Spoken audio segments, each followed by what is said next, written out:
Today, a military flight carrying migrants is expected to head to Guantanamo Bay. President Trump has demanded the U.S. military base in Cuba house as many as 30,000 migrants awaiting deportation. One of the many questions is this even legal? CNN's Priscilla Alvarez is part of the team behind this reporting. First of all, I think that's the question we can ask about pretty much anything that we're talking about that they're doing. Is this even legal? But with your reporting, I want you to explain what the specific plans are. Well, and the question that DHS, Department of Homeland Security lawyers and Pentagon lawyers were reviewing over the last several days is, can they take someone who has arrived on U.S. soil, pluck them out of the United States, and take them to Guantanamo Bay for them to be repatriated to another country? We have never done that before. What we have done is interdicted them at sea, taken them to a migrant operations center that has been there for years before repatriating them. So this next phase of how they are opening up Guantanamo Bay, and the migrant center in particular, is different. It's unprecedented, and it is what lawyers have been assessing over the last several days, according to sources. Now, planning is well underway. What they are doing here is essentially building up tent facilities. This would be in the Migrant Operations Center area of Guantanamo Bay. We have used, and by we I mean the United States, has used tent facilities along the U.S. southern border before when there have been surges. It has been for a very short amount of time before they can process them out. Tent facilities are exactly what you would imagine. They are meant to hold people for very short periods of time. And the question with Guantanamo is, how long will someone be there? Now, the Homeland Security Secretary said over the weekend they will not be held there indefinitely, but a lot relies on countries taking people back. This is something that President Donald Trump talks a lot about. He just struck a deal with Venezuela to have these deportation flights. Well, that also happened during the Biden administration, and then from one day to the next, Venezuela stopped doing that. So if you were in a situation like that, what happens to those who are already there? And without access to legal service providers, which is unclear if they will have them, as well as other services, because everything comes into Guantanamo Bay, it is not just there.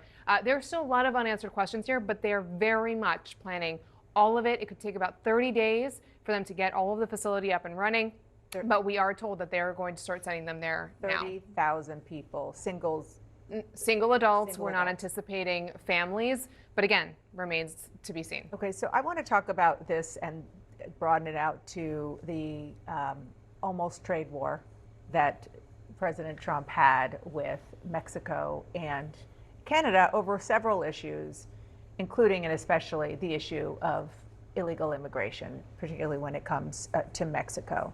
This is the way the press secretary at the White House described it. Canada is bending the knee just like Mexico. Then there is a very different way of looking at it, the way our colleague Stephen Collinson analyzed it.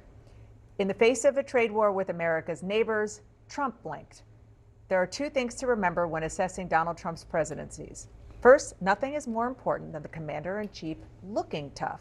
Second, nothing is really what it seems. Despite a White House victory lap, there is a more convincing case that it was really Trump who backed away from a fight that could have caused severe economic pain. Jeff Zeleny. There absolutely is a lot of evidence to suggest that the president backed away from an economic fight. He watches the markets very carefully. I asked him yesterday if the market reaction caused that. He said, "Oh, how did the markets do?"